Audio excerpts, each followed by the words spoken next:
On va s'avancer un peu pour être dans la lumière, que tout le monde vous voit bien. Voilà. Ah, la lumière. Nous avons un problème avec, évidemment, notre pote Olive, qui est dans son EHPAD. Vous savez, il n'est pas tout jeune. Problème de prostate, il est regardé ce soir. Donc, en général, il est avec nous, mais là, il tourne aujourd'hui dans le même pays, d'ailleurs, en Dax.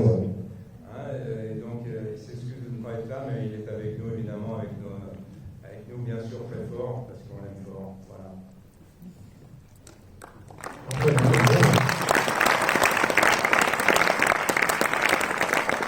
Alors, la première question que j'ai envie de vous poser, déjà, j'ai envie de vous dire merci, parce que la salle est pleine, c'est cool. Est-ce que ça vous a plu? Oui. Beaucoup ri. Je vais passer avec le micro s'ils ont des questions ou s'ils veulent justement faire part de leur avis sur le film qu'on discutait. On va leur donner la parole. Bonsoir, bravo pour le film. Moi j'ai une question pour Gérard et une question pour Philippe. Moi Gérard, je veux savoir qu'est-ce qui vous a attiré sur le personnage, sur l'histoire, sur le thème, et comment vous avez construit le personnage c'est super intéressant et surprenant. Et je veux savoir quelle est l'origine qui a déclenché ce film, cette histoire originale. Merci. Alors, je pense que c'est d'abord à Philippe de répondre, parce que c'est une chronologie dans les questions. Donc, voilà, merci. C'est ça, on était sur le Fils à Joe, et quand on a tourné le Fils à Joe, on était à côté de Gaël.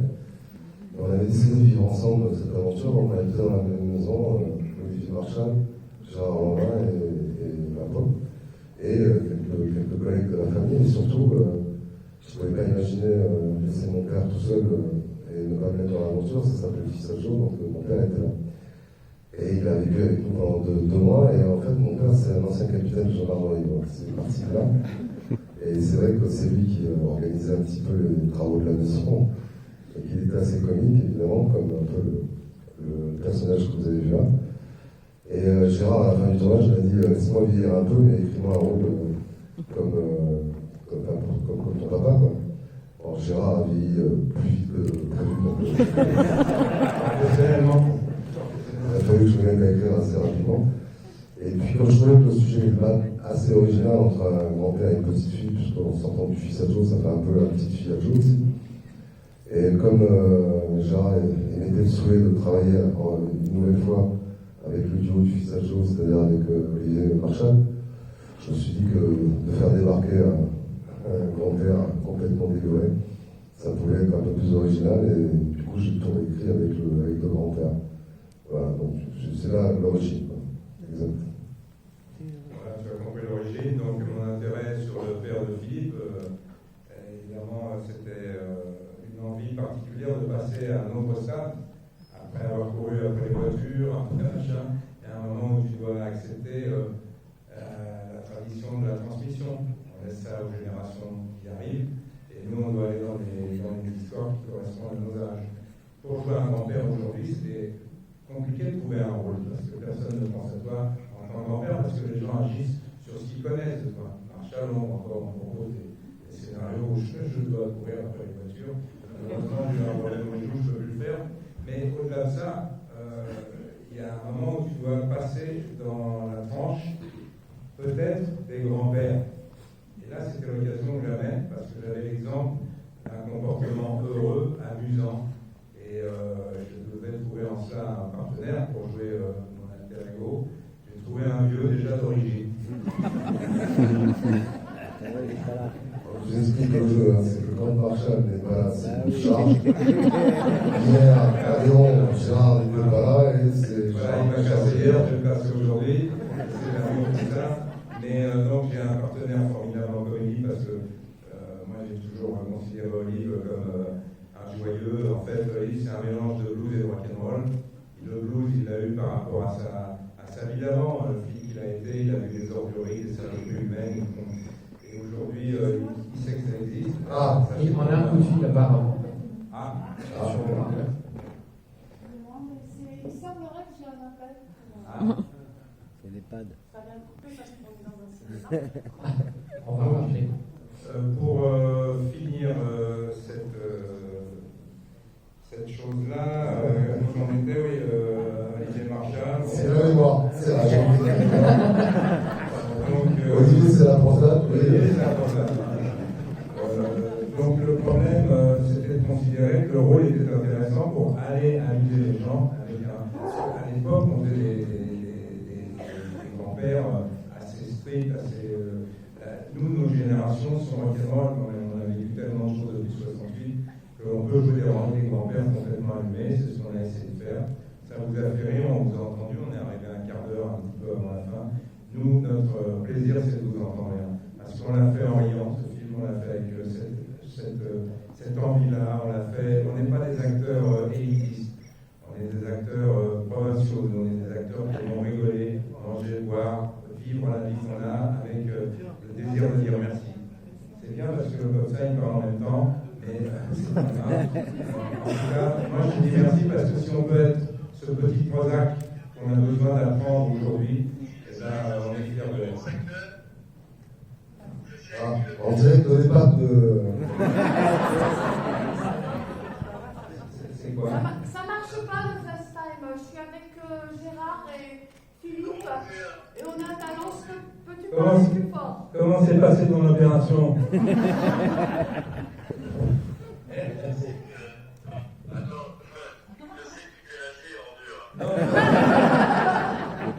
Enlever la sonde du monde. Vas-y.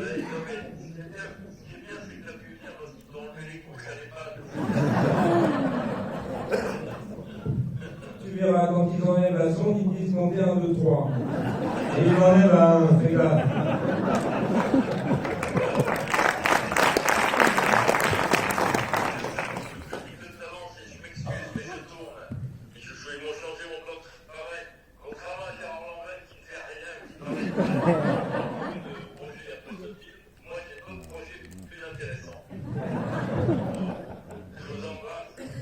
Et nous aussi, on t'embrasse. C'est bien de faire croire aux gens que tu travailles, c'est bien de... Tout le monde t'a cru, là. Merci.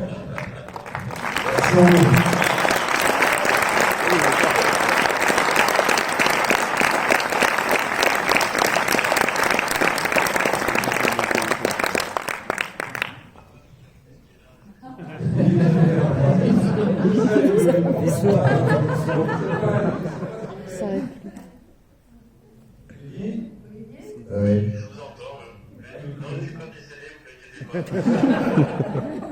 Tu veux rester avec nous, hein? Tu t'ennuies là-bas, c'est normal, une chambre tout seul. Et encore, on a une combine, hein, parce que sinon... Je vais te faire une comédie avec toi qui va faire 0 entrée, là je suis en train de faire un profil.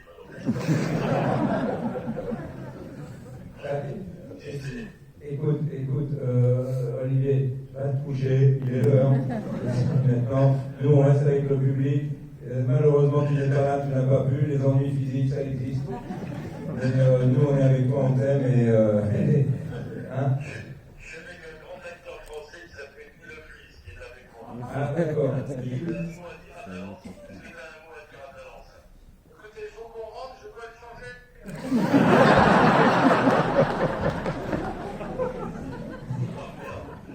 À tout à l'heure, les amis. On vous envoie bien fort. Merci.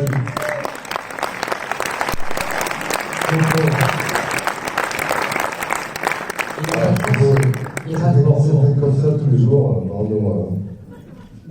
Il rate la plus belle ville de la tournée Bordeaux, quelle tristesse. Je dis, il rate la plus belle ville de la tournée, quelle tristesse, Bordeaux. Oui, c'est vrai. Mais il est pas loin, hein, en plus, mais il travaillait, donc on peut pas aller contre. Les journées sont longues et difficiles quand on fait des tournages aujourd'hui. Alors, est-ce qu'il y a d'autres questions de quelqu'un qui veut exprimer son ressenti? Allez-y, soyez pas timide. Hop là.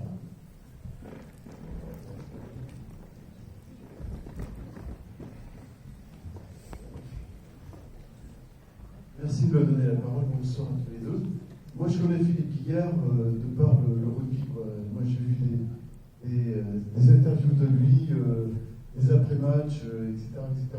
Qu'est-ce qui vous a amené dans le cinéma? Je suis sûr que vous l'avez ce soir. Ouais, le parcours, je sais pas, déjà quand je jouais au rugby, j'écrivais déjà. Ouais, j'avais écrit déjà 2 romans. Et, je me suis retrouvé dans l'aventure du cinéma parce qu'il y a Fabien Antoniente qui avait lu un recueil de nouvelles que j'avais écrit, qui s'appelait Petit bout de couloir, et qui m'avait demandé d'écrire 3-0 avec lui. J'ai commencé à écrire 3-0. Comme Gérard était acteur sur 3-0, c'est là où j'ai connu Gérard. Après, j'ai coécrit Camping avec Fabien, j'ai coécrit Camping 2, j'ai coécrit Disco. Et je voyais assez régulièrement Gérard, parce que je pense qu'on a des valeurs communes et qu'on est assez proches, on a été très vite proches. Et il m'a toujours dit, écoute, arrête d'écrire pour les autres, maintenant fais-le pour toi. Voilà, donc du coup, c'est pour ça que j'ai commencé à écrire Le Fils à Joe.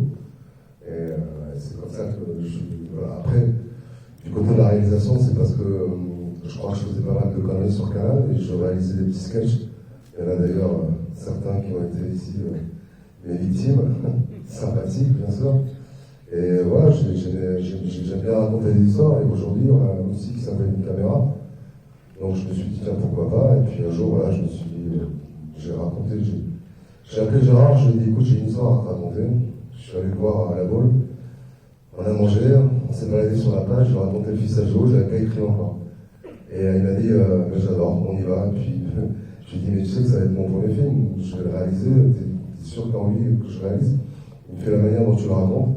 Je suis pas inquiet, voilà. Donc c'est grâce à Gérard, évidemment, après Olivier qui est arrivé dans le coin, puis qui m'a dit mais peur de rien, t'as pas besoin d'avoir peur. Vas-y quoi, tout simplement. J'ai plombé la soirée là.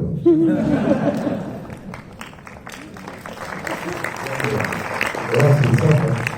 Et en même temps, tu sais que, bon, voilà, apparemment tu connais bien le rugby, je vais m'approcher tout à l'heure, je pense qu'on se connaît évidemment. Mais on sait écrire, hein. On sait lire, on a vachement fait de progrès, hein, il y a eu la vache toujours. Hein.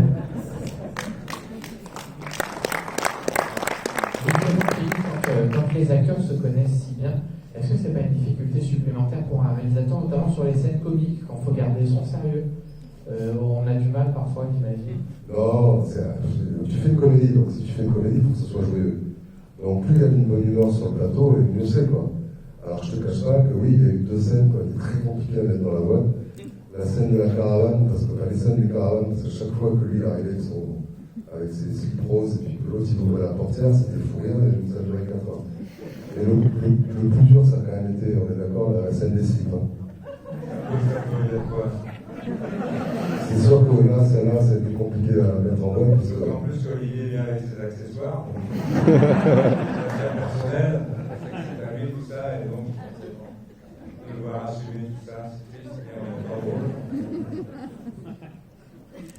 Alors oui, voilà, mais après, je pense que quand on fait une comédie, j'ai le souvenir de certains films où on voyait le bêtisier, forcément, t'es obligé de te marrer. Et puis à un moment, moi je suis réalisateur, donc le problème du fou rire, c'est que c'est communicant. Pendant 2 heures, tout le monde se marre sur le plateau, puis après il y en a plus que 2 qui se marrent, c'est ceux qui se marrent depuis le début. Et à un moment, il faut dire stop, parce que sinon on n'a pas de scène, quoi. Donc comme on lutte contre le temps, on a 4, 5, 6 scènes à faire par jour, et on n'y revient pas le lendemain. Donc du coup, la scène de la caravane, les scènes de la caravane, j'ai puni Gérard, j'ai mis derrière la caravane, et c'est moi qui fais les répliques avec Olivier, puis après j'ai puni Olivier, il était de l'autre côté de la caravane, et j'ai fait les répliques avec Gérard. Sinon, il n'y avait pas la scène. Le Covid, vous venez vous donner casse-couille. C'est ça l'histoire. Et on avait eu sur Le Fils à Joe aussi, pas mal de fois. Ouais. On a l'habitude avec Olivier de vivre ces moments, mais d'ailleurs on le sait à la lecture. À la lecture, on bosse à la lecture avec Philippe pendant 1 mois avant un tournage. On se dit, celle-là, elle n'est pas gagnée. On avait le nez. Dans les slips. Comment? J'ai dit dans les slips. Dans les slips? Oui, mais il y avait celle-là, la caravane, les slips et d'autres.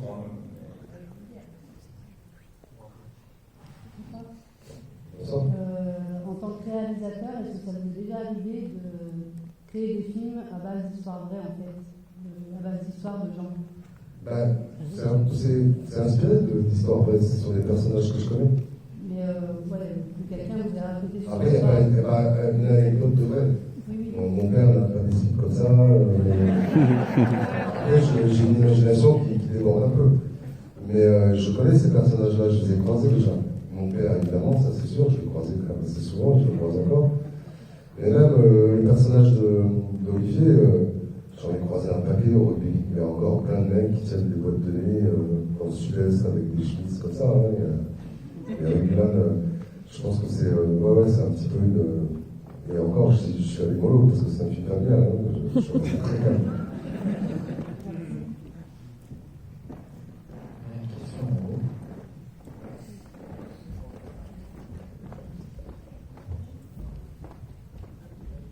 Il faut attirer fesse la prochaine fois. Bonsoir. Bonsoir. J'ai deux questions. Combien de temps le tournage a duré? Le tournage, combien de temps a duré? Oui. 6 semaines à peu près. Ok. 6 semaines et à peu près 2 mois de préparation et 6 semaines de tournage. Et est-ce qu'il a été long? Est-ce qu'il a été compliqué? Compliqué? Oui, compliqué, mais. Non, il n'a pas été compliqué parce que justement on était dans la bonne humeur. Et puis on a une chance inouïe, c'est que l'été indien sur la côte landaise a été formidable. On a un soleil magnifique, une lumière magnifique, donc ça fait gagner du temps parce que dès qu'il pleut, on est obligé de ranger les caméras. Et du coup, on a eu beaucoup de chance. Donc non, c'était un tournage très heureux et intense, mais absolument pas compliqué, sauf à partir de 19h. Mais sinon, entre 7h et 19h, ça c'est toujours compliqué après parce que j'ai pour tradition de faire des tournages où après le boulot, on fait la troisième mi-temps. Mais quand je jouais, c'était une fois par semaine, là c'est tous les jours pendant 6 semaines. C'est des tournages qui font mal au foie. Et où il faut avoir la foi. En tout cas, moi je voudrais vous parler aussi de la petite Camille, parce qu'on a une partenaire formidable. Un duo, c'est évident, mais quand on a affaire à un trio, il faut trouver la complice. Philippe a toujours su trouver les complices. C'est-à-dire qu'il faut parler des partenaires dans un film, parce que là, on va bientôt arriver au César du meilleur. Il n'y a pas de meilleur dans un film. Il y a des gens ensemble qui ont la générosité de jouer ensemble, les uns avec les autres, connaître le rythme qu'il faut. En comédie, c'est très difficile d'avoir le rythme. Il n'y a pas beaucoup de gens qui connaissent le rythme de la comédie. Cette jeune fille est arrivée avec nous, au milieu de nous, avec peu d'expérience. Elle a réussi à être une partenaire idéale parce qu'elle nous a donné le rythme, elle nous a donné son énergie, elle nous a donné son intelligence du jeu, comme avait fait Jérémy Duval pendant le fils à Joe, parce que Joe, c'est bien, on joue, mais il faut un fils, sinon vous n'êtes plus que Joe tout seul. Et c'est embêtant, il n'y a pas de film. Là, on a eu une Philippine Beaulieu magnifique aussi, qui nous permet de jouer des scènes avec un plaisir immense en face d'une actrice qui a ce talent-là. Il y a cette proviseur d'école qui est magnifique, elle vient une journée. Vous imaginez, elle arrive à la fin d'un film, elle a le trac. Il faut saluer tous ces gens-là. Ils ont plein de talent, plein d'amitié, plein d'affection. Et ça, c'est Philippe qui sait réunir les gens de cette sorte.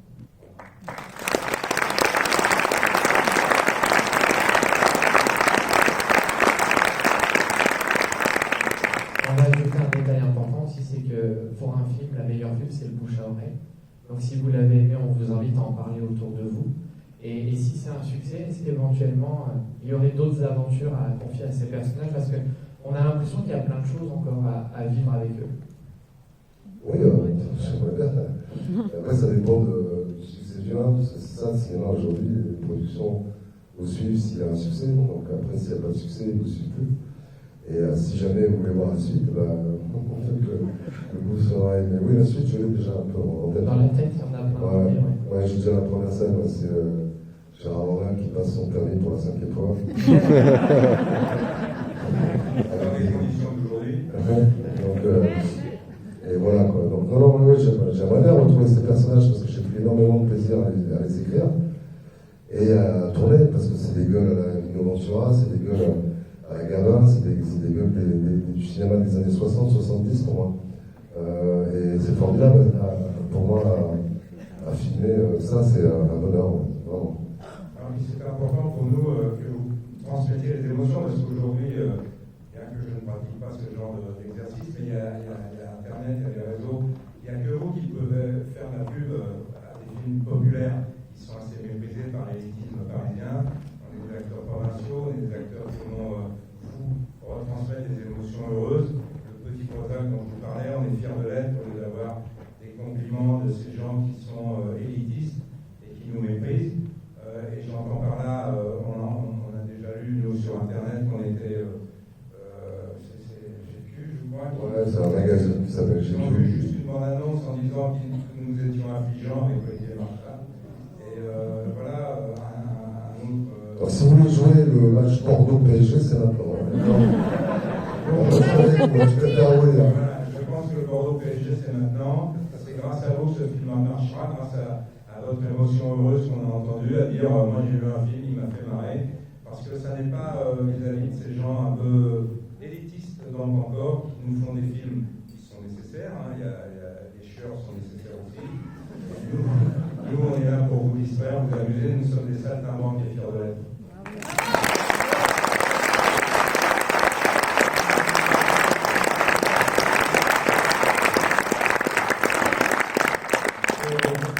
Bonsoir.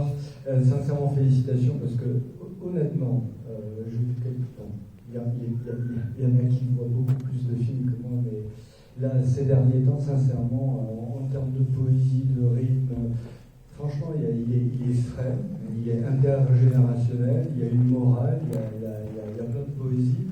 Et je vous dis sincèrement, moi, il me touche profondément. C'est pas pour faire le cake ou n'importe quoi, mais c'est sincère. Et la première chose j'avais envie de vous dire merci, et j'avais envie qu'on dise aussi merci à Olivier, tout simplement, mais tout le monde.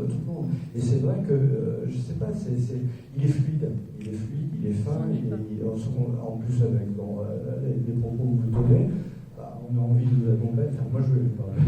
Mais venez dans notre aventure, parce que vous savez quoi, moi j'habite Paris pour l'instant, parce que voilà, mais je suis pas parisien. Moi, je m'en fous de Paris, en fait. Moi, ce que j'aime, c'est le rugby m'a amené dans le Sud, m'a donné des valeurs du Sud. Le rugby m'a fait côtoyer et m'a construit au milieu de gens simples, mais travailleurs, des vrais mecs, quoi. C'est comme on fait du cinéma, mais dans la salle, un charpentier, c'est dur d'être charpentier. Et un boucher, un machin, et moi, j'adore ça. Moi, je me régale avec ce public-là, je me régale avec ces gens-là. Je me régale dans cet univers-là. Voilà. Donc, du coup, c'est un film peut-être qui nous ressemble à tous, parce que moi, je vous ressemble, et vous me ressemblez. Moi, je vous vois, on est pareil, hein, tout va bien, quoi. Et je suis très heureux. Si ça vous a touché, je suis très heureux. Voilà, je suis très heureux. On pourrait faire pour vous, je sais pas, on pourrait faire, non, mais on reprend pas le monde. Surtout pas. Moi, je vous dis juste un truc. Si jamais, si ce film vous a plu, communiquez-le. C'est pas pour que je gagne de l'argent, parce que je vous dire, même si on fait plein de millions, je suis tellement endetté, monsieur, que ça va rembourser juste mes dettes. Donc il n'y a aucun problème. Donc tout va bien. C'est même pas pour ça. Je dis juste que ça paraît bizarre de vous dire, mais voilà, allez-y. Si vous a plu, osez le voir et parlez, quoi. Alors, question, moi plus ça va, moins Facebook me plaît, bon voilà, mais est-ce qu'on pourrait pas s'amuser par le biais du l'UGC Valence avec Boris, est-ce qu'on peut pas centraliser les choses pour mettre la dynamique là-dedans, quoi. Écoutez, on en parle après. On va monter dynamique à l'autre du film. Il va falloir centraliser en bloc, ou on ne peut pas, non? Boris, il se cache, en fait. On insiste, et le meilleur moyen, vraiment, c'est d'en parler autour de vous. Ce qu'on peut constater, nous, on a fait 20 villes. Et 20 villes qui ont eu le même tempérament que vous à la fin des projections, puis pendant. C'est-à-dire que ce film, il est écrit, il est calé, il a été interprété, et tous les rires se situent au même moment. C'est-à-dire pour tout le monde. C'est une émotion en commun. Et cette émotion sur les 20 villes, elle est commune. On aimerait qu'elle soit partagée avec autant, pour que nous puissions continuer, nous, à vous faire marrer. C'est tout bête. C'est que ça, en fait. Si vous en parlez bien, nous, on on continuera à vous faire marrer. Mais nous, on s'attend maintenant qu'on va remonter sur Paris. C'est un sacré, c'est normal. Bonsoir à tous les deux. Alors, j'essaye de vaincre ma timidité. Juste pour vous saluer tous les deux, pour votre simplicité, pour la mise à l'honneur que vous faites des absents. Je trouve ça vraiment très honorable. Donc, simplement saluer pour ça. Et pour le travail, et pour votre grande simplicité et humilité. Merci. Merci.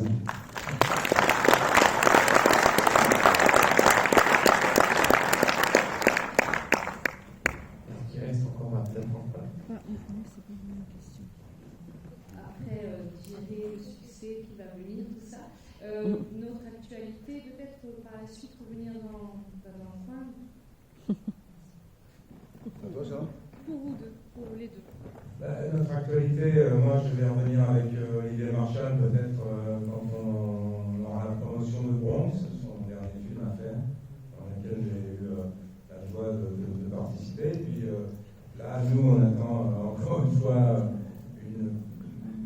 des résultats positifs, parce qu'on est prêt à tourner. Nous, on a déjà un film à faire tous les deux. Si celui-là marche, avant de faire les Papis 2, on en a un déjà prêt. C'est-à-dire que si ce papy marche, on fera ça au mois de juin. Donc voilà, après, c'est la vie. Après, là, moi, mercredi, je vais tourner le film de Christophe Baratier. Olivier, il tourne un téléfilm là, dans la région de Dax, à nouveau. Il a ses rivières pourpres à finir aussi. On a de la chance d'avoir encore du travail à faire et des émotions à vous donner. On est heureux de ça, c'est notre vie, c'est notre envie, c'est notre passion. Et c'est pas forcément notre identité propre. On n'est pas acteur de cinéma. On est des gens qui travaillons dans une histoire qui nous rend heureux, qu'on partage avec des gens qui sont dans l'émotion, dans l'amitié et dans l'affection. Voilà. Je voulais juste quand même vous dire, parce que certaines personnes ont oublié, surtout quand tu parles d'Éric Carpon, Olivier Marchal, on a tous l'habitude de le voir en commissaire et dans des films sombres, soit en tant que réalisateur, soit en tant qu'acteur. Mais nous, on le connaît depuis 15 ans, on est vraiment proche. En fait, c'est le vrai Olivier Marchal que vous avez vu là. C'est lui, il est exactement comme ça, c'est un vorace de la vie. Et en fait, c'est un documentaire sur Marchal que vous avez vu. Et vraiment, quoi. Et du coup, sachez-le, maintenant, voilà, c'est sans problème, parce qu'on est allé à droite à gauche, et à chaque fois, les gens ils disent, mais quand même, Olivier, vous êtes comme ça, et tout. Bah ouais. Alors, du coup, il y a une dame qui vient, elle m'a dit, je vais avoir du mal à regarder les rivières pourpres sans penser à aussi. Voilà, donc c'est vrai que c'est un peu particulier pour lui. On va prendre une dernière question ici. C'est un peu dur, mais ça va aller. C'est émouvant d'être devant. Bonsoir à vous deux. Je voulais dire à Monsieur Lanvin qu'il a toujours dans ses films, la plupart dans Camping ou dans Le Prix à payer, des rôles de personnes assez dures. Et en fait, vous êtes quelqu'un de sensible, mais vous avez souvent des rôles de personnes à fort caractère. Mais au final, vous êtes quelqu'un de très sensible, en fait. Écoutez, je ne peux pas rendre compte de tout ça. Je suis quelqu'un... j'accepte les rôles parce que les rôles sont intéressants à jouer. Après, avoir du caractère, c'est forcément avoir un mauvais caractère parfois. Je n'ai pas de honte à dire ce que je n'ai pas de honte à penser. C'est ce qu'on aime chez vous, je pense. Quelque part, je dis et j'affirme que j'ai beaucoup de chance d'avoir eu la possibilité de faire ce travail sans rien connaître de ce boulot. Je l'ai fait comme un autodidacte et mes plus belles histoires, c'est mes rencontres, celles que j'ai fait avec Philippe, avec Olivier, avec plein d'autres acteurs que j'aime, que je respecte. Sont des petites victoires sur la vie et je remercie cette chance. Voilà, c'est tout bête. Je ne suis pas quelqu'un de systématique, je suis quelqu'un de tranquille, de simple. Je suis un provincial, je vis en province depuis toujours. J'aime être peinard, pisser dehors et regarder les étoiles.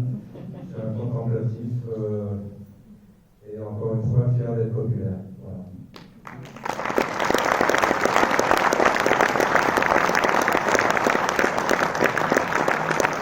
C'est une bonne façon de conclure. Je vous remercie. On peut confirmer tout ce que les gens ont dit ce soir. fois sur vous et sur le film. Merci beaucoup d'être venu nous voir. On va faire une photo avec toute la salle. Alors, on va vous demander de vous lever, de ne pas bouger, s'il vous plaît, pour la photo. Vous allez venir autour de moi et on va faire un selfie avec le public. On va faire une photo pour tout le monde d'un coup. Les photographes vont nous rejoindre. Oui, vous pouvez vous lever.